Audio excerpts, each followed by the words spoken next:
দুৰ্যোধনৰ অৱস্থাটো কি হৈছিল যে প্ৰভু বোলে মই ধৰ্মটো কি সেইটো জানো, কিন্তু অধৰ্মটো কৰি কৰি মোৰ অভ্যাস হৈ গ'ল, এতিয়া অধৰ্মটো মই এৰিব নোৱাৰোঁ, ইণ্টাৰেষ্ট নাই মোৰ ধৰ্মটো কৰা, হয়নে? সেই পৰিস্থিতিটো যাতে নিজৰ জীৱনলৈ নাহে সেইকাৰণেই ধৰ্ম মাৰ্গটো লাগে। বহুতে আকৌ এইটোও কয় সেইকাৰণে বোলে দুৰ্যোধনে আপোনাৰ কি কৰিছিল, নিজৰ অধৰ্ম কৰিছিল বুলি জানিছিল, কিন্তু নিজৰ কৰ্মটো বোলে 100% সমৰ্পণ কৰি দিয়াৰ কাৰণে পাণ্ডৱৰ আগতে গৈ বোলে স্বৰ্গত বহি আছিলগৈ। কোনখন মহাভাৰতৰ পৰা এইবিলাক সিদ্ধান্ত ওলালে গম নাপাওঁ, আপুনিয়ে ভাবি চাওক, এজন ব্যক্তিয়ে গোটেই জীৱনত বেয়া কাম কৰিব, আকৌ এইটো সিদ্ধান্ত আহিব যে বেয়া কামটো নিষ্ঠা সহকাৰে কৰিলে কাৰণে তেওঁ আগতীয়াকৈ গৈ স্বৰ্গত বহি আছেগৈ। এইটো কি সিদ্ধান্ত হ'ল? এইবোৰ পাছৰ যুগত ভ্ৰষ্ট কৰিবলৈ জোৰ দিয়া সিদ্ধান্ত। এনেকুৱা কোনো কথা শাস্ত্ৰত নাই, নহ'লে তেতিয়াহ'লেচোন বেয়া কাম কৰিলেই ভাল হ'ব। কৰ্মই ধৰ্ম নহয়, ধৰ্মযুক্ত হৈ কৰ্মটো কৰিব লাগে। খং উঠিলে দন লাগিলে মই কাৰোবাক ঘুচা এটা মাৰি দিম, সেইটো কৰ্ম হ'ল, এইটো ধৰ্ম হ'ব নি? নহয় ন।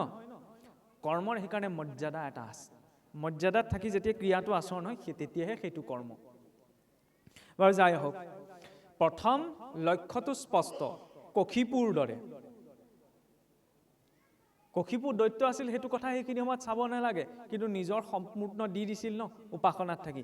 দৈত্য হৈ যদি তেওঁ নিজক দি দিব পাৰে 100%, তেতিয়াহ'লে মই মানুহ হৈ কিয় দিব নোৱাৰিম? দিব পৰা যায় ন। তাৰ কাৰণে কিবা ত্যাগ কৰিব নালাগে। মানুহে ভক্তি কৰা বুলি ক'লে এইটোও ভাবি থাকে, বা ভাগৱত বুলি ক'লে বহুতে ভয়ো খায়, কিন্তু ঢেৰ নীতি নিয়ম পালন কৰিব লাগে নহয়, হয়নে নহয়? সেই নীতি নিয়মখিনি কিয়? এটা সুব্যৱস্থিত ৰূপত সমাজখন চলাৰ বাবে আৰু সমাজতকৈও নিজেই চলাৰ বাবে। সেইকাৰণে বস্তুটোৰ ইমান শৃংখলাবদ্ধ নিয়মৰ মাজত কিছুমান পদ্ধতি বিকাশ কৰা হ'ল। কিন্তু কেৱল সেইখিনি আচৰণেই ধৰ্ম নহয়, তাৰ তাৎপৰ্যটো যেতিয়ালৈকে বুজা নাযায়। আসনখনত মই বহিলোহি, কিন্তু আসনখনৰ মূল্যটো যেতিয়ালৈকে বুজা নাযায় তেতিয়ালৈকে ইয়াৰ ওপৰত আৰু বাঘৰ ছাল পাৰি দিলেও সেইখন পঢ়ি পেলাই মোৰ মৰ্যাদাটো নাথাকিব, নহয়নে? নামঘৰলৈ মই আহিলোঁ, নামঘৰত বহি আছোঁ, নামঘৰটো মূল্য যিদিনালৈকে বুজিব নোৱাৰিম সেইদিনালৈকে নামঘৰলৈ আহি মোৰ লাভ নহ'ব, হয়নে? ভগৱন্তলৈ ভক্তি কৰা আটাইতকৈ উত্তম মাধ্যমটো কি বোলে? তেওঁ দিয়া বস্তুটোৰ প্ৰথম মূল্যটো বুজা। উদযাপন সমিতিয়ে কথা এটা ক'লে, বোলে আজি 4ৰ্থ দিন, অকণমান সময় বেছিকৈ দিব আৰু, সেইকাৰণে একেবাৰে কঁকাল বিষে ধৰি যোৱালৈকে সময় অকণমান নিশ্চয় কৰিলে ল'ম, গতিকে মাজত যদি অকণমান অশান্তি পায় তেতিয়াহ'লে আকৌ মাজতে কৈছোঁ অকণমান উঠি দিব দেই। বাৰু যাই হওক, প্ৰথমতে ভগৱন্তক ভক্তি কৰিবলৈ আমি চিধাই আগবাঢ়িব নোৱাৰোঁ। কিয় নোৱাৰোঁ? কাৰণ আমি সংসাৰত কেনেকুৱা এটা লেভেলত আছোঁ, গোটেই সংসাৰখনৰ চিন্তা আমাৰ মগজুৰ পৰা শেষ হোৱা নাই, তাৰপৰা আমি ভগৱানক নিজে কেনেকৈ চিন্তা কৰি পাম? সেইকাৰণে প্ৰথম কি কৰিব লাগিব? তেওঁ দিয়া বস্তুটোৰ মূল্যটো বুজা। মানুহেও যেতিয়া কোনোবাই কাৰোবাক কিবা এটা উপহাৰ দিয়ে, উপহাৰটো কি বস্তুটো জৰুৰী নহয়, কিন্তু যাক দিয়ে, ধৰি লওক আপুনি মোক কিবা এটা উপহাৰ দিলে, সম্বৰ্ধনা জনাওঁতে এই গামোচাখন দিলে, মই একেবাৰে উদাহৰণ সহিত আগবাঢ়িছোঁ। এই গামোচাখন মই যদি দিয়াৰ পিছত এনেকৈ দলিয়াই দিলোঁ, তেতিয়াহ'লে গামোচাখনক অপমান কৰা হ'ল নে আপোনাক অপমান কৰা হ'ল? আপোনাক অপমান কৰা হ'ল, হয়নে? আৰু এই গামোচাখনৰ মূল্য বুজি সযতনে ৰখা মানে কি কৰা হ'ল? আপোনাক সন্মান কৰা হ'ল, হয়নে? দিয়া বস্তুটোৰ মূল্য বুজা হ'ল। তেতিয়া ডাইৰেক্ট আমি ভগৱানৰ ওচৰলৈ যাব নোৱাৰোঁ, তেওঁ দিয়া বস্তুটোৰ মূল্য বুজিব লাগিব। দিয়া বস্তুটো কি? বোলে জীৱনটো, হয় নহয়? নহয়, জীৱনটোতো অন্য কুকুৰ মেকুৰী গাহৰিও আছে, হয় নহয়? উশাহ নিশাহ বোলে নহয়, উশাহ নিশাহটো সিহঁতেও লৈ আছে, হয়নে? বোলে মনুষ্য শৰীৰটো নহয়, মনুষ্য শৰীৰটো আৰু কোটি কোটি লোকে প্ৰাপ্ত কৰিছে, তাৰ মাজতো স্পেচিয়েলিটিটো ক'ত আছে? প্ৰায়ঃ দুৰ্লভ প্ৰাপ্নতি মনুষ্যত্বম মুমুক্ষত্বম সজ্জনানাম সংগতি। প্ৰায় বহুত দুৰ্লভ পোৱাটো কি? মানুহ হ'বলৈ পোৱাটো প্ৰথম ক্ৰাইটেৰিয়া, হয়নে? তাৰ ভিতৰতো আকৌ স্পেচিয়েল ক্ৰাইটেৰিয়াটো কি? মুমুক্ষত্ব, মুক্তি পোৱাটো। মুক্তিতকৈ শ্ৰেষ্ঠ কি? সৎসংগ পোৱাটো। এতিয়া কেনেকৈ এই তিনিওটা হয় সেইটো চাওক। প্ৰথম ঈশ্বৰে আমাক কি দিলে? শৰীৰটো। শৰীৰটো চিধাই পোৱা নাই, স্থাৱৰং বিঞ্চতি লক্ষণ, গছ গছনি ইত্যাদি শৰীৰতো বোলে প্ৰাণ শক্তি থাকে। এইটো বিজ্ঞানে 19ৰ দশকতহে প্ৰমাণ কৰিছে। ভাৰতীয় এজন বিজ্ঞানী ছাৰ জগদীশ চন্দ্ৰ বোছে লণ্ডনৰ ৰয়েল ছ'চাইটিত এইটো কথা প্ৰমাণ কৰি দেখুৱাইছিল যে গছ গছনিটো প্ৰাণ শক্তি থাকে। ভাগৱতে এইটো সাধু কথা কোৱা নাই তেতিয়াহ'লে, বোলে এই প্ৰাণটোৱে, কাৰণ প্ৰথম শ্ৰেণী পাছ কৰিহে দ্বিতীয় শ্ৰেণী, হয়নে নহয়? আটাইতকৈ নিম্ন স্তৰৰ শৰীৰটো কি বোলে? স্থাৱৰ গছ গছনি শৰীৰ। ইহঁতৰ ভিতৰতো অনুভৱ আছে, কিন্তু ইহঁতি লৰচৰ কৰিব নোৱাৰে। তাত খালি চেতনা ইমান বিকশিত নহয়। গছ গছনি ইত্যাদি শৰীৰত বোলে 20 লাখ বাৰ।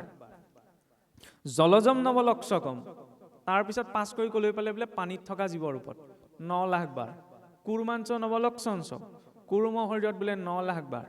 10 লক্ষঞ্চ পক্ষী নহ, 10 লাখ বাৰ বোলে চৰাই চিৰিকটিৰ ওপৰত। 30 লক্ষঞ্চ পশুনঞ্চ, 30 লাখ বাৰ পশু শৰীৰত। 4 লক্ষঞ্চ বানৰা, 4 লাখ বাৰ বানৰ শৰীৰত। বানৰ মানে মানুহে বান্দৰ বুলি ভাবে, বান্দৰ নহয়, বানৰ বুলি এটা প্ৰজাতিয়ে আছিল। ইতিহাসত এইটো প্ৰমাণ আছে, কাৰণ আমি এইটো নামানো। আজি বিজ্ঞানৰ হাততো পৰ্যাপ্ত প্ৰমাণ আছে যে ডাৰউইনৰ থিয়ৰিটো ভুল আছিল, যে বান্দৰৰ পৰা বিকাশ হৈ মানুহ হোৱা নাই, হয়নে? আৰুতো এইটো কোৱা হয়, সৌ সিদিনালৈকে এইটো মানি অহা হৈছিল যে মানুহৰ বিকাশ এইখন পৃথিৱীত আজিৰ পৰা অতি কমেও অতি বেছি 2 লাখ বছৰৰ ভিতৰত হৈছে।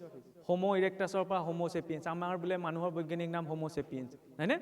কিন্তু এতিয়া সেই বিজ্ঞানৰ হাততে পৰ্যাপ্ত প্ৰমাণ আছে যে 2014 চনতে আমেৰিকাৰ পূব দিশত থকা এখন দেশ, কিউবা নামৰ এখন দেশৰ সমুদ্ৰ তলৰ প্ৰায় 300 কিলোমিটাৰ তলত এখন পুৰণা নগৰৰ, প্ৰাচীন নগৰৰ ভগ্নাৱশেষ সোনাৰ ৰেডিঙত ধৰা পৰিছিল। আৰু যেতিয়া কাৰ্বন ডেটিং কৰা গ'ল, ইণ্টাৰেষ্টিং কথাটো হ'ল কি, কাৰ্বন ডেটিঙত গম পোৱা গ'ল যে সেই ভগ্নাৱশেষখিনি আজিৰ পৰা 19.5 কোটি বছৰ পুৰণা। ভাবি চাওক, সৌ সিদিনালৈকে আমি কি ভাবি আছিলোঁ যে মানুহ পৃথিৱীলৈ আহিছে আজিৰ পৰা 2 লাখ বছৰ আগতে, বান্দৰৰ পৰা মানুহ হৈ ক্ৰম বিকাশ হ'ল। তেতিয়াহ'লে আজিৰ পৰা 19.5 কোটি বছৰ আগতে সমুদ্ৰৰ তলত সেইখন নগৰৰ ভগ্নাৱশেষ ক'ৰ পৰা আহিলে? মাছে বনালে? নিশ্চয় নহয়। সেই ভগ্নাৱশেষটোৱে কি প্ৰমাণ কৰে? যে আজিৰ পৰা কোটি কোটি বছৰ আগতে মনুষ্যৰ অৱস্থিতি পৃথিৱীত আছিল। সেইটো বেলেগ এটা ধাৰা।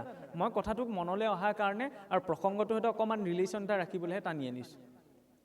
কাৰণ মনুষ্যৰ আগমন আজি কম দিনৰ ভিতৰত নহয়, কোটি কোটি বছৰৰ আগৰ পৰা এইখন পৃথিৱীত আছে, খালি আমাৰ হাতত ইমানখিনি পৰ্যাপ্ত তথ্য নাই। যাই হওক, বানৰ শৰীৰৰ পৰা ততো মনুষ্যতাং প্ৰাপ্য, তাৰপিছত মানুহ হ'বলৈ পালোঁ, হয়নে? মানুহটো বহুত হ'বলৈ পাইছে। মনুষ্য শৰীৰটো দুৰ্লভ বুলি কোৱা গৈছে। বোলে মনুষ্য শৰীৰটোত থাকি হৰি ভক্তি কৰিব। হৰি ভক্তি মানে কি? নিজৰ চেতনাৰ আধাৰত মনুষ্যই কিবা এটা সিদ্ধান্ত ল'ব পাৰে, হয়নে? অন্য জীৱৰ সেই চেতনাটো দিয়া হোৱা নাই, মনুষ্যৰ চেতনাটো দিছে, যি চেতনাৰ আধাৰত মনুষ্যই স্বতন্ত্ৰভাৱে কিবা এটা কৰ্ম শুদ্ধ অশুদ্ধ বিচাৰ কৰিব পাৰে। সেইবাবে আমাৰ বাবে পাপ পুণ্য আছে। অন্য জীৱৰ পাপ পুণ্য নাই, কিন্তু মনুষ্যৰ আছে। কিয়? কাৰণ মনুষ্যক এটা চেতনা দিয়া গৈছে, হয়নে? মানুহ হ'লো, এতিয়া ৰেছপঞ্চিবিলিটিটো বেছি হ'ব লাগিব ন। যেতিয়া সমাজত চলি থকা মানুহ এজনক কিবা এটা দায়িত্বটো দি দিয়া যায়, ধৰি লওক এই ভাগৱত পাঠ উদযাপন সমিতিৰ সভাপতি সম্পাদক কাৰ্যকৰ্তাসকলকে, এনেই গাঁওখনত চলি থাকোঁতে সমস্যা নাছিল। যেতিয়া দায়িত্বটো দি দিলে, তেতিয়া ঘৰখনৰ কামকেইটা নকৰি ইয়াৰ কামকেইটা কৰিব লগা হৈছে। ৰেছপঞ্চিবিলিটিটো বাঢ়ি গ'ল, দায়িত্বটো বাঢ়ি গ'ল, কিবা এটা নাইকিয়া হ'ল তেওঁলোককেই ক'ব, হয়নে? ঠিক তেনেদৰে ইমানখিনি জীৱ শৰীৰত যে আছিলোঁ, টেনশ্যনটো নাছিল। যেতিয়া শৰীৰটো পাই গ'লোঁ, তেতিয়া পদে পদে সতৰ্কতা গুচি আহিলে, দায়িত্ববিলাক বাঢ়িবলৈ ধৰিলে। কিন্তু সেই মানুহৰ শৰীৰটো পোৱাৰ পাছত তাৰ আটাইতকৈ দুৰ্লভতাটো কেতিয়া আচৰণ হয়, সাৰ্থকতাটো কেতিয়া আহে? যেতিয়া মানুহ হৈ মুক্তি পাব পাৰি। মুক্তি বুলি ক'লেও অকণমান আকৌ আমাৰ ভুল ধাৰণা এটা আছে। আমিতো ভাগৱতৰ মাৰ্গত কওঁ ন, ভগৱানক স্তুতি কৰোঁ যে প্ৰভু আমাক মুক্তি নালাগে। কিন্তু পোনপ্ৰথমতে আপুনি মই মুক্তি নালাগে বুলি ক'ব নোৱাৰোঁ। কিয় নোৱাৰোঁ? কাৰণ মুক্তিহে নালাগে বুলি কৈছোঁ। ঘৰখন যে মোৰ ভালে থাকে, মোৰ স্বাস্থ্যটো যে ভালে থাকে, সেই সৰু ইচ্ছাটোতো আছে। ইমান সৰু ইচ্ছাটো আছে, তাৰপিছত আকৌ কৈছোঁ মুক্তি নালাগে। এইটোতো কেনেকুৱা কথা হ'ল? সেইটোতো হ'ব নোৱাৰে। মুক্তি ত্যাগ তেতিয়াহে হ'ব যেতিয়া প্ৰাপ্তি হ'ব। মানে মই চাকৰিটো পোৱাই নাই, নোপোৱাৰ আগতে মই কৈ আছোঁ মোক চাকৰি নালাগে নালাগে বুলি, কাম হ'ব জানো? নহয় ন। আপুনি মোক ক'ব যে প্ৰথমতে চাকৰিটো পাই দেখুওৱা, তাৰ পাছত ত্যাগ কৰিবা। ত্যাগ কৰিবলৈ বস্তুটো লগত থাকিব লাগিব ন। প্ৰথম মুক্তিৰ অধিকাৰী ভাগৱত কিয় দিয়া হ'ল? তকাৰম তত্ত্বভাৱকম, সেই তত্ত্ব জানি জীৱ তৰি যোৱাৰ বাবে। ক'ৰ পৰা? এই জন্ম মৃত্যু জৰা ব্যাধি চাইকেলটোৰ পৰা। ইয়াৰ পৰা বাহিৰ হৈ যোৱা, সেইটোতো মুক্তি। এতিয়া মুক্তিৰ স্তৰ কিছুমান আছে, আপোনাৰভাৱে জানে যে 5 প্ৰকাৰ মুক্তিৰ কথা বোলে শাস্ত্ৰত কোৱা হৈছে। সাৰূপ্য, শালুক্য, সামীপ্য, সাযুজ্য, লীন বা নিৰ্বাণ। শালুক্য মানে ভগৱানৰ সমান একেখন লোকত থাকিবলৈ পোৱা বুলি। সামীপ্য মানে ভগৱন্তৰ সমীপত। সাযুজ্য মানে ভগৱন্তৰ সমান মৰ্যাদাৰে থাকিবলৈ পোৱা। শালুক্য মানে ভগৱন্তৰ একেখন লোকত। আৰু লীন বা নিৰ্বাণ মানে তেওঁতে বিলীন হৈ যোৱা, হয়নে? এই 5টা যে মুক্তি আছে, এই 5টা মুক্তি পাবলৈ হ'লে জীৱই শৰীৰটো এৰিব লাগে, হয়নে?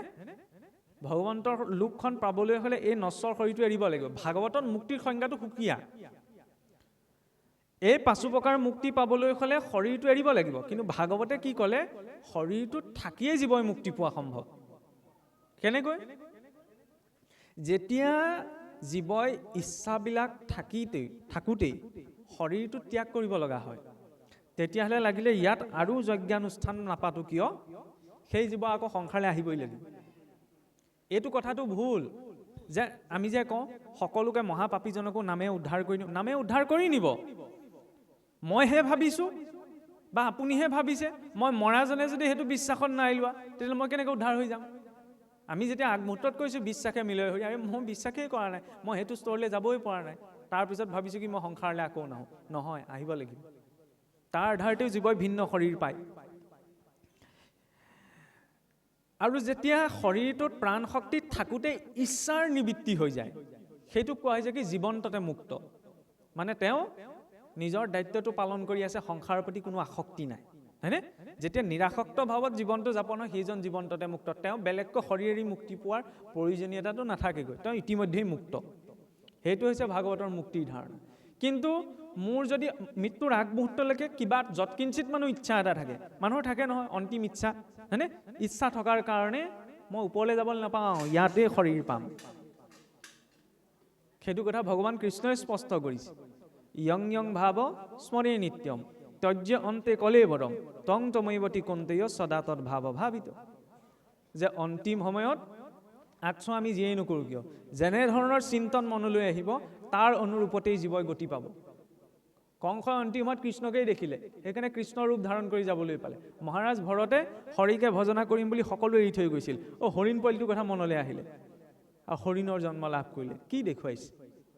সেইকাৰণে ইয়াতো এইটো সিদ্ধান্ত স্পষ্ট ৰূপত প্ৰকাশ পাইছে, যতো ভৱতি ততো ভাৱ যতো ভৱতি। যেনেধৰণৰ ভাৱ হ'ব তেনেধৰণৰ ৰিফ্লেকশ্যনেই আমাৰ জীৱনত ঘটিত হ'ব। এতিয়া জানিবলৈ বুজিবলৈতো বহুত কথা আছে। ভাগৱতৰ মাৰ্গত প্ৰকৃততে ভাগৱতৰ কথা আৰম্ভ হৈছে ৩য় স্কন্ধৰ পৰাহে। মূল ভাগৱতৰ 10 লক্ষণ বৰ্ণনা 1ম আৰু 2য় স্কন্ধ ভাগৱতৰ আৰম্ভণি অংশহে। এইখিনি ব্যাখ্যা হৈ গ'ল, ইয়াকে যে পাকে প্ৰকাৰে আমি এতিয়া বুজিবহে লাগে। 1ম স্কন্ধে আৰম্ভণি হৈছে কি সকলোৱে জানে, ঋষিসকলৰ প্ৰশ্নৰ পৰা, হয়নে? অন্য মাৰ্গত আপুনি প্ৰশ্ন কৰিব নোৱাৰে, প্ৰশ্ন কৰিলে ধৰ্ম বিৰুদ্ধ বুলি কোৱা হ'ব। আমি যাক যিখন পাশ্চাত্যক আধুনিক বিশ্বৰ আৰম্ভণি, বৈজ্ঞানিক যুগৰ আৰম্ভণি বুলি ভাবি থাকোঁ, সেইখন পাশ্চাত্যৰ ক্ষেত্ৰতে গম পোৱা যায়। যিটো সময়ত গেলিলিঅ' আৰু কপাৰ্নিকাছে কৈছিল যে পৃথিৱীখন স্থিৰে নাথাকে, সূৰ্যৰ চাৰিওফালে ঘূৰি থাকে, কিন্তু বাইবেলত আছিল কি বুলি, পৃথিৱীখন স্থিৰে থাকে, তাৰ কাষেদিহে সূৰ্যটো ঘূৰি থাকে। কিন্তু যেতিয়া গেলিলিঅ' কপাৰ্নিকাছে কৈছিল যে এই কথাটোতো ভুল, ধৰ্ম বিৰুদ্ধ বুলি তেওঁলোকক কাৰাগাৰত ভৰাই থৈছিল। কিন্তু ঠিক একেটা সময়তে সেইখিনি সময়ত আজিৰ পৰা 1600 শতিকাত এইখন ভাৰতবৰ্ষত এই ভাগৱতৰ পৰম্পৰাটি কি হৈছিল জানেনে? খ্ৰীষ্টপূৰ্ব 113ত তেতিয়াতো আটাইতকৈ ভাগৱতৰ পৰম্পৰা আটাইতকৈ পুৰণি ইতিহাসৰ প্ৰমাণ। শুংগ বংশৰ ৰজা বাঘভট্টৰ দিনত যেতিয়া তক্ষশিলাৰ ৰজা এণ্টিয়ালকিডছৰ এম্বেছাডৰ, অৰ্থাৎ তেওঁৰ পঠিওৱা পৰিব্ৰাজক বুলি কৈছোঁ আৰু, হেলিঅ'ডৰাছ যেতিয়া ভাৰতলৈ আহিছিল, তেতিয়া সেই হেলিঅ'ডৰাছে আজিলৈকে ভাগৱত পৰম্পৰা আটাইতকৈ পুৰণা বিদেশী ব্যক্তি যি আহি ভাৰতবৰ্ষত ভাগৱত ধৰ্ম গ্ৰহণ কৰিছিল। আজিও মধ্যপ্ৰদেশৰ বেছ নগৰত গৰুৰ স্তম্ভ স্থাপন কৰা আছে, তেওঁই স্থাপন কৰি তদত লিখা আছে, আৰু তেওঁ হেলিঅ'ডৰাছ নিজৰ নামৰ আগত প্ৰথম মহাভাগৱত উপাধিটো ব্যৱহাৰ কৰিছিল। ইতিহাসৰ হিচাপত যদি আমি চাওঁ, তেতিয়াহ'লে ভাবি চাওকচোন। কিছুৱে কয় নহয় ভাগৱতৰ পৰম্পৰা 1200 শতিকাতহে আৰম্ভ হৈছিল, তেতিয়া এয়া কি? খ্ৰীষ্টপূৰ্ব 113তে এজন বিদেশী ব্যক্তিয়ে এই ভাগৱত ধৰ্মত শিক্ষিত দীক্ষিত হৈছিল। আৰু সেই ভাগৱতৰ পৰম্পৰাতে ইয়াত আৰ্যভট্ট বৰাহমিহিৰে বহি নৱগ্ৰহৰ গণনা কৰি আছিল।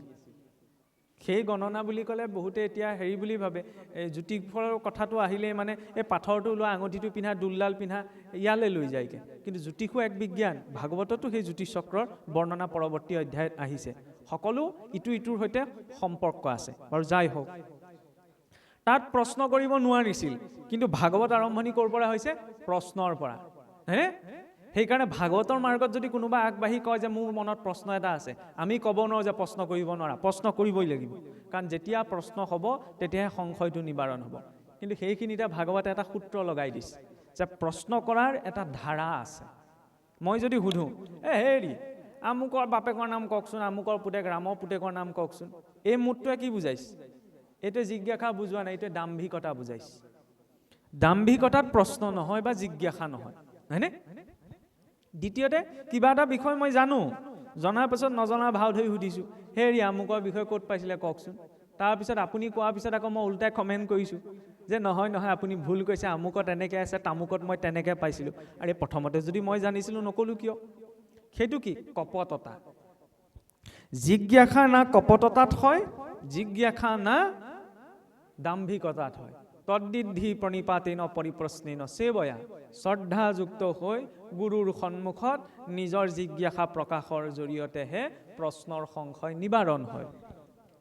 প্ৰথমতে শৌনকাদি ঋষিসকল অভিমানত বহিছিল যেতিয়া শুকদেৱে ৰজা পৰীক্ষিতক ভাগৱত কৈ আছিল।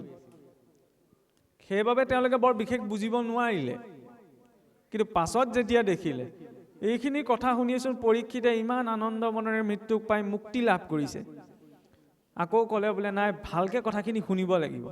শুকদেৱৰ ওচৰলৈ গ'ল, আপুনি আকৌ এবাৰ কওক, ভালকৈ আগতে নুশুনিলোঁ।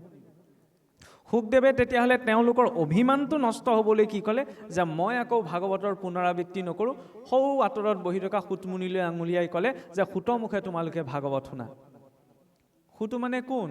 পুৰাণ ভাৰত যিটো জানয় সম্যক, তাহাকে বোলয় সুত শাস্ত্ৰৰ সন্মত। যিজনে পুৰাণ, অষ্টাদশ পুৰাণ, ভাৰত, ৰামায়ণ, মহাভাৰতৰ সম্যক ধাৰণা যিজনৰ ওচৰত আছে সেইজনক সুত বুলি কোৱা হয়। অভিমান নষ্ট কিয়? কাৰণ ভক্তি মাৰ্গত 5টা বিষয়ৰ পৰা সহজে অভিমান জাগে। জাতি বিদ্যা মহদ্দম্ভ ৰূপ যৌৱনমেই বচ যত্নতঃ স্তুতিবৰ্জিত পঞ্চতৈ ভক্তি কণ্টকা। প্ৰথমটো হৈছে জাতিৰ গৌৰৱ, দ্বিতীয়টো হৈছে কুলৰ গৌৰৱ, বিদ্যাৰ গৌৰৱ আৰু ৰূপ যৌৱনৰ গৌৰৱ। এইকেইটা যদি লগত থাকে তেতিয়াহ'লে ভাগৱত মাৰ্গত আগবাঢ়িব পৰা নাযায়। কোনোবাখিনিত কুৱেশ্যন এটা গুচিয়ে আহিব। সেইকাৰণে ইয়াত এটা পৰিচয় হয়। নামঘৰত বহি থাকিলেও আমি নকওঁ নহয় এই শইকীয়া বহি আছে, গগৈ বহি আছে, কওঁ জানো? নকয়তো। আনকি বোলে ইয়াত মহিলাসকল বহি আছে, পুৰুষসকল বহি আছে, এই ল'ৰা ছোৱালী বহিছে, সেই বুলিও নকয়, ভকতসকল বহি আছে বুলি কয়। সেইটো এটা ছ'চিয়েল আইডেণ্টিটি, হয়নে? সামাজিক পৰিচয়, সকলোকে এটা শব্দৰে সাঙুৰি পেলোৱা। তাত কোনো উচ্চ নিচ, জ্ঞানী অজ্ঞানী বুলি ক'বলৈ কোনো কথা নাই যে তাত ভকতসকল বহি আছে। আৰু ভকত বুলি ক'লে এইটো নহয় এই শৰণ ভজন লৈ নাম গুণ পাঠ পঢ়ি যিসকল থাকে সেইসকল ভকত। কাৰণ ভকত বুলি ক'লে সেইটো দৃষ্টিৰেই চায় মানুহে সমাজত, হয়নে নহয়? নাম গুণ গাই যিসকল ঘূৰি ফুৰিছে সেইসকলে ভকত। আৰু ইভাগে ভকত বুলি ক'লে সেইকাৰণে অকণমান নাকটো কুচকাই আহে, এতিয়াই ভকত হ'ব হৈছে জানো? ভকত কাক কোৱা গৈছিল? এই যে শেষত কৈছিল সজ্জনা নাম সংগতি, সজ্জনৰ সংগ পোৱা আটাইতকৈ দুৰ্লভ, হয়নে নহয়? আপুনি ভাবি চাওকচোন। ঢকা মাৰি ব'ল বজাৰৰ পৰা আহোঁগৈ, আমুকলৈ যাওঁ, বা ধৰি লওক অকণমান ইবিধ বিকা জেগালৈও যাওঁ বুলি কয়, তেনেকুৱা মানুহৰ সংগ ঢেৰ আছে। কিন্তু ধৰি লওক কৈ পেলাই সৎসংগলৈ নিয়া সংখ্যাটো কম আছে। আৰু সৎসংগ মানে এইটোও ক'ব বিচৰা নাই যে আপুনি সকলো কাম বাদ দি পেলাই আহক আৰু মই যি ক'ম মোৰ কথা শুনি বহি থাকক, তেতিয়া আপোনাৰ সৎসংগ হৈ যাব। নহয়, সেয়া সৎসংগ। যিদৰে নামঘৰলৈ আহিলে আমি ধৰি লওক পুৰুষসকলে গা পা ধুই ধুতি চুৰিয়া পিন্ধি আইসকলেও চেলেং গামোচা লৈ মানসিকভাৱে কায়িকভাৱে প্ৰস্তুত হৈ আহে ন। সৎসংগলৈ যাওঁতেও তেনেদৰে প্ৰস্তুত হৈ যোৱাটো প্ৰয়োজন। মোৰ যদি খোৱা বোৱা ভাল নহয়, বাক্য বচন ভাল নহয়, আচাৰ আচৰণ ভাল নহয়, তাৰপিছত মই আৰু গুৰুৰ সৈতে গা খেলাই বহি থাকোঁগৈ, মই পৰিৱৰ্তন হ'ম নি? নহওঁতো। সৎসংগ মানে এইটো নহয় যে ব্যক্তিজনৰ সংগ, সৎসংগ মানে তেওঁৰ সেই খাদ্যটো সৎটো থাকিব লাগিব, সাত্বিকতাটো থাকিব লাগিব, তেওঁৰ সেই আচৰণতো সাত্বিকতাটো থাকিব লাগিব, তেওঁৰ সেই কৰ্মটো সাত্বিকতাটো থাকিব লাগিব, তেতিয়া সৎসংগ। আৰু অসমীয়াততো এটা আপ্তবাক্য আছেই নহয়, যেনেকুৱা সংগে ৰতি তেনেকুৱা জীৱনৰ গতি, যেনেকুৱা সংগে ৰতি হ'ব তেনেকুৱা জীৱনৰ গতি হ'ব। কথাটো অকণ বহলকৈ চাওক, সংগটোত কিমান কিয় গুৰুত্বতা দিয়া হ'ল? কাৰণ সংগটো বহুত ৰেলিভেঞ্চ আছে। মই কিমান কথা জানো, কিমান বুজিছোঁ, সেইবোৰ চব ব্যৰ্থ হৈ পৰে যদি অসৎ সংগত আপুনি মোক দেখিবলৈ হয়। কথাটো কৈছোঁ, মোক যদি ওলাই যাওঁতে আপুনি মদৰ দোকান এখনৰ সন্মুখত দেখে, আপুনি কি বুলি ভাবিব? মোক যদি মদৰ দোকান এখনৰ সন্মুখত দেখে, আপুনি কি বুলি ভাবিব? মই তাত ভাগৱতৰ কথা কৈছোঁ, ক'বলৈ গৈছোঁ বুলি ভাবিব নি? ভুলতো নাভাবে, বা সেইখিনি সময়ত নাভাবিলেও ঘৰলৈ গৈ আপোনাৰ মনলৈ আহিবগৈ যে এইজনক সেই খুৰাৰ দোকানখনৰ সন্মুখত কিয় দেখি থৈ আহিলোঁ, নহয়নে? মই কিমান জানো, কিমান বুজিছোঁ, সেইটোৱে মেটাৰ কৰিলে জানো? নকৰিলে। মই কি সংগত গৈ থিয় হ'লোগৈ, সেইটোৱে মেটাৰ কৰিলে।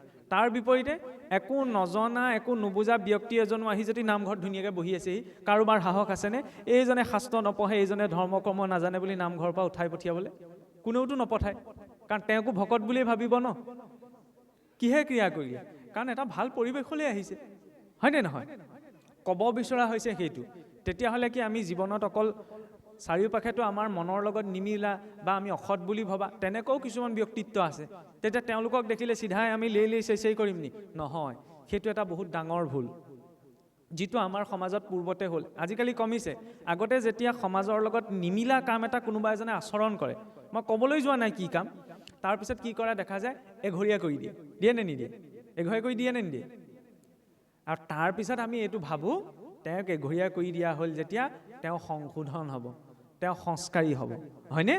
ভুলতো নহয়, বেছিকৈ এগ্ৰেছিভ হয়, বুলিব মোৰ লগত এনেকুৱা কৰিলে নহয়, এতিয়া চা মই তহঁতৰ লগত কেনেকুৱা কৰিম, এনেকুৱা এটা মুড হয়। কাৰণ পজিটিভকৈ কোনো মানুহে নাভাবে নিজৰ লগত যেতিয়া কিবা এটা বেয়া ঘটে, হয়নে? সেইবাবে চাব, আমাৰ ইমান হাজাৰ বছৰ পুৰণা ইতিহাস আছে, কোনো ইতিহাসত আপুনি এনেকুৱা এটা ঘটনা নাপায় যিটো ইতিহাসত কোনোবাই বোলে সমাজৰ লগত নিমিলা কাম এটা কৰিলে সেইকাৰণে তেওঁক ঘূৰিয়া কৰি দিয়া হ'ল, ক'তো বিচাৰি দিব নোৱাৰে। আগতেতো কি বেয়া ঘটনা ঘটা নাছিল নি? নাই কৰা। কাৰণ আগতে যদিও কোনোবাই সমাজৰ লগত নিমিলা কাম কৰিছিল, তেওঁক সংস্কাৰী কৰিবলৈ মৃত্যুৰ আগমুহূৰ্তলৈকে চেষ্টা কৰা হ'ল, নহয়নে? কংসই মানি নল'লে, ৰাৱণে মানি নল'লে, কিন্তু অন্তিম মুহূৰ্তলৈকে জাম্বৱন্ত বিভীষণে গৈ বুজাবলৈ চেষ্টা কৰিলে, নহয়নে? সেইটো হৈছে ভাল মানুহৰ কোৱালিটি। বৰ ধুনীয়া কাহিনী এটা আহে মহিষী বশিষ্ঠ এদিন সন্ধ্যা লাগিলত গংগাত স্নান কৰিবলৈ গৈছিল। স্নান কৰিবলৈ যাওঁতে লগত এজন শিষ্য যায়েই, গুৰুসকল গ'ল, বশিষ্ঠৰ লগত এজন শিষ্য গৈছে, গংগাত তেওঁ স্নান কৰিছে, সূৰ্যলৈ চাই তৰ্পণ, পানী একাজলি এনেকৈ অৰ্পণ কৰে, সেইটো তৰ্পণৰ বিধান আছে। তৰ্পণ কৰোঁতে কি হ'ল, সেই গংগাৰ বহুত খৰ ধাৰা, জোৰ বেগেৰে গংগাৰ সুঁতিটো বৈ আহিছে, আৰু পানীত দেখিলে ঘপককৈ বিচ্ছিক এটা পানীত উঠি আহিছে। পটককৈ পানী একাজলি তুলি লওঁতে বিচ্ছুটো দেখি পেলাই, এইটো পানীত উঠি অহা দেখি লাহেকৈ তুলি লৈ পাৰলৈ দলিয়াই দিবলৈ লওঁতেই বিচ্ছুতে খুট মাৰি দিবলৈ পানীত পৰি গ'ল। তাৰপৰা আকৌ সি উঠি যোৱা দেখি লাহেকৈ বশিষ্ঠই বিচ্ছুটো তুলি লোৱাৰ পিছত পাৰলৈ দলিয়াই দিব বিচাৰে, আকৌ খুট মাৰি দিব বিচাৰে, পানীত পৰি যায়। 2-3 বাৰ এই ঘটনাটোকে দেখি থকা পাছত এই কাষতে ৰৈ থকা শিষ্যজনৰ অস্বস্তি হ'ল, কি কৰি আছে, বাৰে প্ৰতি বিচ্ছুতে আপোনাক খুটিব বিচাৰিছে, আপুনি আকৌ সেইটোকে তুলিবলৈ লাগি আছে, বাদ দিয়কচোন, গা ধৰক আৰু উঠি আহক। তেতিয়া বশিষ্ঠই বৰ ধুনীয়া উত্তৰ এটা দিলে। এই সমাজৰ এঘৰীয়া কৰা নকৰা সম্পৰ্কত বা কাৰোবাক উপদেশ দিয়া নিদিয়া সম্পৰ্কত এই কথাটো আমি ৰজিতা খুৱাই নিজেই বুজিব পাৰোঁ। কি উত্তৰ দিলে? যে চা, এই বিচ্ছুটো যদি এনেকৈ এই খৰ ধাৰাটোত বৈ গৈ থাকিবলৈ হয়, তেতিয়া ই জীয়াই নাথাকে, আৰু অকণমান দেৰি পাছত ই মৰি থাকিব লাগিব। কিন্তু সি মৰাৰ কথাটো গম পোৱাৰ পাছতো, বুজাৰ পাছতো, সি দেখিছে যে পানীত বৈ গৈ আছে ইমান জোৰত, কিন্তু তথাপি তাৰ নিজৰ কেৰেক্টাৰটো এৰি দিয়া নাই, বৈশিষ্ট্যটো এৰি দিয়া নাই, আনক খুটা, হয়নে? মৃত্যু মুখত পৰিও সি নিজে আনক খুটা ব্যৱহাৰটো এৰি দিয়া নাই। মই যদি এজন ঋষি বুলি নিজকে ভাবোঁ, তেতিয়াহ'লে মই তাক বিপদত পৰা দেখি উদ্ধাৰৰ চেষ্টাটো অন্তিম সময়লৈকে মই কিয় এৰি দিম? উত্তৰটো সহজ, কিন্তু বহুত গভীৰ, হয়নে? কোনোবা এজন পৰিৱৰ্তন হ'ব বিচৰা নাই, কোনোবা এজন বেয়া বুলি মই কৈছোঁ মোৰ দৃষ্টিৰে, হয়নে? তেওঁ ইমানখিনি ঠেকা পোৱাৰ পাছতো পৰিৱৰ্তন হ'ব বিচৰা নাই, তেতিয়াহ'লে মই ইমানখিনি জানি বুজি পেলাই তেওঁক সংস্কাৰ কৰিবলৈ চেষ্টা কিয় নকৰিম? মই মোৰ জেগাত মোৰ চেষ্টাটো বৰ্তাই ৰাখিব লাগিব, তেওঁ জেগাত, হয়নে? যদি নিজকে ভাল বুলি পুৰুষাৰ্থ সেইখিনিত ওলায়, পুৰুষাৰ্থ এইখিনিত নোলায় যে যি হ'ল আৰু বাদ দি দিলোঁ, নহয়। ঈশ্বৰে যে পৰীক্ষা কৰে বুলি কওঁ আমি, ঈশ্বৰে পৰীক্ষা নকৰে, কৰ্মইহে পৰীক্ষা কৰে। যেতিয়া মানুহে ভাল কাম এটা কৰিবলৈ আগবাঢ়ে তেতিয়া ঢেৰ বাধাৰ সন্মুখীন হ'বলগীয়া হয়, হয়নে? মই ধাৰণা কৰিহে কৈছোঁ, এই অনুষ্ঠানভাগ পাতিবলৈ যাওঁতে ৰাইজৰ ঘৰে ঘৰেতো যাব লগা হৈছে, হয়নে নহয়? কেতিয়াবা হয়তো কাৰোবাৰ কিবা এষাৰ শুনিব লগাও হৈছে, এনেইতো হৈ যোৱা নাই, হয়নে? ভাল কামটো কৰিবলৈ যাওঁতে কেলে পাতিব লাগিছে, ইমানখিনি খা খৰচ আমুক তামুক এনেকুৱাও কেতিয়াবা ওলাই যায়। মই যায় বুলি কোৱা নাই, হৈ যায়। কিন্তু কোনোবাই মদৰ দোকান এখন খোলকচোন, তাততো কাৰো ক'ব লগা নাথাকে। সেইটো মই কথা বাদ দিছোঁ, টাউনলৈ ওলাই যাওকচোন, ডাঙৰ ডাঙৰ হোল্ডিংবিলাক কিহৰ লগা আছে? আমিতো শিক্ষিত বুলি কওঁ ন, সুৰাৰ বটলৰ, গুটখা পেকেটৰ। তাৰপিছত আমি নৈতিক শিক্ষা দিওঁ কলেজত, স্কুলত, ইউনিভাৰ্চিটিত যে ধূম্ৰপান কৰিব নালাগে, গুটখা খাব নালাগে, হোল্ডিং লগাই দিছোঁ কিহৰ? দেখিছেনে? নৈতিকতাটো ঈশ্বৰে সেইখিনিত চায় যে ঈশ্বৰে ইমান ভাল মেচিন এটা দিছে, এইটো ধোঁৱা নোলায়। আজিকালি বিজ্ঞানীবিলাকো লাগি আছে, চৰকাৰেতো পৰিকল্পনা লৈছে 2047 ভিতৰত আমাৰ অসমৰ যিমানবিলাক গভৰ্ণমেণ্টৰ ভেহিকল আছে চব বোলে ইলেক্ট্ৰিক হ'ব। হৈছে ইলেক্ট্ৰিক, নহ'লে পেট্ৰল ডিজেল পৰিলে বায়ু প্ৰদূষণ হয়, হয়নে? ধোঁৱা নোলোৱা গাড়ী বনাবলৈ পৰিকল্পনা কৰিছে, আৰু ঈশ্বৰে ইমান ভাল মেচিন এটা দিছে কেনিও ধোঁৱা নোলায়। এইটোৰ পৰা যদি ধোঁৱা উলিয়াই আছে, নৈতিকতাটো কি থাকিল? ধৰ্ম হৈছে অধৰ্ম হৈছে এইবোৰ বাদ দিয়ক, নৈতিকতাটো কোনখিনিত থাকিল? মানুহ হয়, এইটোৰ পৰা ধোঁৱা উলিয়াব নালাগে। কিন্তু দেখিবচোন সেইবিলাকৰ প্ৰচলনহে বেছি। কোনে খাইছে নাখাইছে মই সেইটোত ক'বলৈ যোৱা নাই, কাৰণ সেইবিলাক ক'বলৈ গ'লে মানুহে বেয়া পায়। কিন্তু বাস্তৱিকতাটো সেইটো, ঈশ্বৰে ইমান সুন্দৰ জীৱন এটা দিছে, ভালৰ মাজততো লগাব লাগে, হয়নে নহয়? মাই লাইফ মাই ৰুলটো সাত্বিকতাটোৰ মাজত, নিজক শেষ কৰাৰ বাবে নহয়, আমি বিচাৰোঁ আৰু বেছিকৈ জীয়াই থকাৰ, নহয়নে? গতিকে আয়ুস কমোৱা বা আয়ুসৰ ওপৰত প্ৰভাৱ পেলোৱা কিবা এটা বস্তু গ্ৰহণ কৰিব নালাগে। অৱশ্যে যাৰ বিষয়ে এইখিনি কথা কৈ থকা আছে তেওঁলোক ইয়াত নাইও, কাৰণ নাহে নহয়। সমস্যাটো সেইখিনিতে আচলতে, বাৰু যাই হওক। এতিয়া চাওক, যেতিয়া এই শৰীৰটোৰ মূল্যটো বুজা গ'ল যে ঈশ্বৰে ইমান এটা দুৰ্লভ শৰীৰ দিছে, 84 লাখ জুনি পাৰ কৰি মানুহ হ'বলৈ পাইছোঁ, সেইখিনিতো এটা লজিকেল প্ৰশ্ন আছে। বোলে কোনে দেখিছে? 84 লাখ জুনি পাৰ হৈ যে মানুহ হ'বলৈ পাইছে কোনেওতো দেখা নাই, কেনেকৈ মানি ল'ম? আজিকালিতো নেদেখিলে মানুহে কোনেও মানি নলয়, হয়নে নহয়? এতিয়া জৰুৰীওতো নহয় চব কথা যে আমি চকুৰে দেখিম। বি খালে যে মানুহ মৰে কোনেওতো দেখা নাই, কোনেওতো নিজে অনুভৱ কৰা নাই, তথাপিতো মানুহ ন, বি খালে মানুহ মৰে বুলি নিজে টেষ্ট কৰিবলৈ নাযাওঁ নহয়। বিশেষজ্ঞ এজনে কৈছে কাৰণে মানি লওঁ। গতিকে পূৰ্বৰ ঋষিমুনিসকলে নিজৰ জীৱনটোৰ অভিজ্ঞতাই এইখিনি তথ্য দি থৈ গ'ল। নহ'লে আপুনিয়ে ভাবি চাওকচোন, মোক যদি এই সৰু কাগজখন, এইটো A3 চাইজত, A4 চাইজো নহয়, এই 3-4 পেজ থকা এই চিঠিখনক যদি এঘণ্টাৰ ভিতৰত বা এদিনৰ ভিতৰত কমপ্লিট কৰিবলৈ, মই ভাবিব লাগিব নে নালাগিব?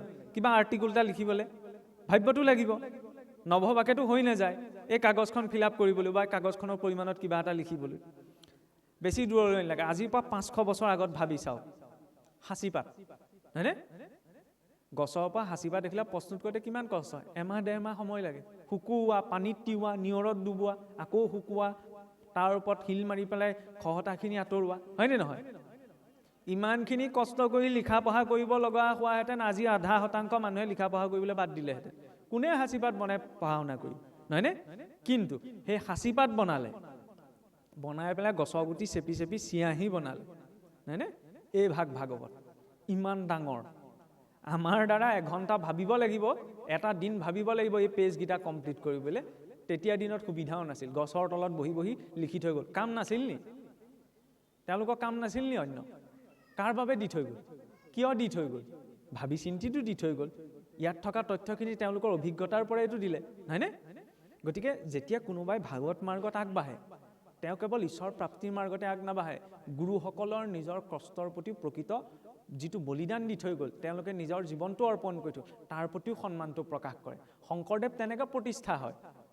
জয়গুৰু শংকৰ বুলি কৈ বিশ্ব দৰবাৰত গৈ চিঞৰিলে শংকৰদেৱ প্ৰতিষ্ঠা নহয়। যেতিয়া ঘৰখনৰ পৰা ৰাতিপুৱা গধূলি ঘোষাৰ শব্দটো আহে, নহয়নে? কীৰ্তনৰ শব্দ এটা আহে, ইজনে সিজনে লগ পালে ৰামকৃষ্ণ নামটো মুখত থাকে, শংকৰদেৱ তেতিয়া প্ৰতিষ্ঠা হয়, শংকৰদেৱ তেতিয়া জীয়াই থাকে। এই গ্ৰন্থভাগ ধুনীয়াকৈ গামোচাই মেৰিয়াই ধোঁৱা চাঙৰ ওপৰত তুলি থ'লে সকামে নিকামৰ দিনা উলিয়ালে শংকৰদেৱ জীয়াই নাথাকে। সকাম নিকামক মই নিন্দা কৰিবলৈ যোৱা নাই, সেইটো আমাৰ সমাজৰ ব্যৱস্থা, কিন্তু তাৰ বাবে ভাগৱত দিয়া হোৱা নাই, হয়নে? ভাগৱত কিয় দিয়া হৈছিল? নিজৰ জীৱনটোক বুজাৰ বাবে। পৰীক্ষিতৰ ওচৰত সময় নাছিল, হয়নে? তেওঁ বুজি পাইছিল, এটা খন্তেকতে বুজি পাইছিল যে তেওঁ হাতত থকা শক্তিবিলাক পাৰ্মানেণ্ট বস্তু নহয়। হে, সময় প্ৰশ্ন সদায় একেটাই আছে যে সময় কাৰো হাতত নাই। এতিয়া ইয়াত বহি থাকোঁতেও গুগলত মাৰি চাওকচোন, প্ৰতি ছেকেণ্ডত কেইজন মানুহ মৰে? এটা ছেকেণ্ডত 120ৰ পৰা 125 জন মানুহ মৰে। ধেমালি কথা নে? ছেকেণ্ডত যদি 120ৰ পৰা 125 জন মানুহ মৰে, দিনটোত কিমান লাখ মানুহ মৰিব? সেইখন লিষ্টত এতিয়ালৈকে পৰা নাই। গ্ৰেটিটিউডটো তেতিয়া জাগে, ভক্তিটো তেতিয়া জাগে যে ঈশ্বৰৰ ওচৰত ধন্যবাদ যে এই জীৱনৰ প্ৰতিটো ছেকেণ্ড যে দি আছে, নহয়? ভক্তিৰ যাত্ৰাটো সেইখিনিত আৰম্ভ হয়। তাৰ বাবে পোনপ্ৰথম প্ৰয়োজনীয় বস্তুটো হৈছে কি? জিজ্ঞাসাটো। জানিবলৈ তেওঁৰ মনত ইচ্ছাটো আহিব লাগিব। বিনা জিজ্ঞাসাত এই মাৰ্গটোত আগবাঢ়িব নোৱাৰে। সেই জিজ্ঞাসালৈ তেওঁ কলৈ যাব? ব্যাস নাৰদৰ সংবাদৰ জৰিয়তে কি দেখুৱালে? আশ্ৰয়। কাৰ আশ্ৰয়? এজন শুদ্ধ ভক্তৰ। ব্যাসদেৱক কিয় দেখুৱালে? ব্যাসদেৱৰ বাহ্যিক দৃষ্টিটো আমি বেছিকৈ চাওঁ, বোলে 4 বেদ 14 শাস্ত্ৰ লিখিলে, কিছুৱেতো পাগল হৈ গৈছিল বুলি কয়, কিমান অদৰকাৰী কথা কয়। 4 বেদ 14 শাস্ত্ৰত কি ব্যাসদেৱে ইমান বেয়া কথা লিখিলে নি? সেইখিনি লিখি ব্যাসদেৱ পাগল হৈ যাব? ইমান বেয়া কথা নাই লিখা তাত। আৰু দ্বিতীয় কথাটো হ'ল কি, ব্যাসদেৱটো স্বয়ং ভগৱন্তৰ অৱতাৰ। ভগৱন্তৰ অৱতাৰ কেনেকৈ মতিভ্ৰম হ'ব? তেওঁ চিন্তিত হৈছিল। সেই চিন্তিত অৱস্থাটো মানৱ চেতনাৰ সেইটো স্তৰ, যিটো স্তৰত মানুহে জীৱনৰ সৰ্বস্ব অৰ্জন কৰাৰ পাছতো ঈশ্বৰৰ অপ্ৰাপ্তি হোৱাৰ বাবে অপূৰ্ণতাটো অনুভৱ কৰে। ব্যাসদেৱ জ্ঞানৰ একেবাৰে শীৰ্ষত আছিল, হয়নে? তেওঁতকৈ উদ্ধত আৰু জ্ঞান চৰ্চা কৰিবলৈ একোৱেই বাকী নাই। তথাপি মনটো অশান্ত হৈ বহি আছে। কিয়? কাৰণ তেতিয়ালৈকে কৃষ্ণ প্ৰাপ্তি হোৱা নাই। কৃষ্ণ মানে কি?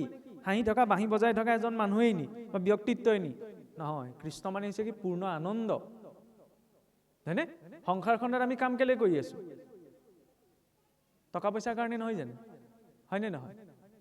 টকা পইচাৰ কাৰণে নহয়, চাৰ্টিফিকেটখনৰ কাৰণে। আজিকালি এইটো ভকতি মাৰ্গতো চাৰ্টিফিকেটখন লাগে, হয়নে? সৌ সিদিনালৈকে ভাল আছিল ক'বলৈ যে আমাক শিক্ষাহে লাগে, টকা পইচাই আচল কথা নহয় নহয়। এইষাৰ মনটো ভাল লগা কথা। বাস্তৱিকতাটো কি? চবে সেই টকা পইচাৰ প্ৰস্তুতি লাগি আছে, হয়নে? এইটোকে কয় হাতীৰ খুওৱা দাঁত এটাও আছে, দেখুওৱা দাঁত এটাও আছে। গতিকে দুইটা দাঁত দেখুৱাই যাব লাগে, আনক ঠগিব আমি নোৱাৰোঁ, হয়নে? মোক যদি ক'লেহেঁতেন, মই খোলাকৈ কৈছোঁ দেই, যে আপোনাক মাতিছোঁ, আপুনি আহিব, কিন্তু আপোনাক হ'লে আমি একো দিব নোৱাৰোঁ দেই, আপুনি আমাক উদ্ধাৰ কৰি থৈ যাব। মই আহিলোহেঁতেন নে? আহিলোহেঁতেন নে নাহিলোহেঁতেন? শুনিবলৈ বেয়া লাগিব, ভুলতো নাহোঁ। ক'ব কি বিচাৰিছোঁ, শুনিবলৈ বেয়া লাগিব। সত্যটো সঁচাই টেঙা হয়। মই আনক ক'বলৈ যোৱাই নাই, নিজৰ ক্ষেত্ৰখনৰ কথাই কৈছোঁ। সকলো ক্ষেত্ৰৰে বিনিময় এটা আছে। য'ত বিনিময়টো থাকে তাত সম্পূৰ্ণ ৰূপত শুদ্ধতাটো সম্ভৱ কোনোবাখিনি নহয়গৈ। সেইকাৰণে বাস্তৱিকতাটো সহিত আগবঢ়াটো প্ৰয়োজন, যে উদ্দেশ্যটো কি।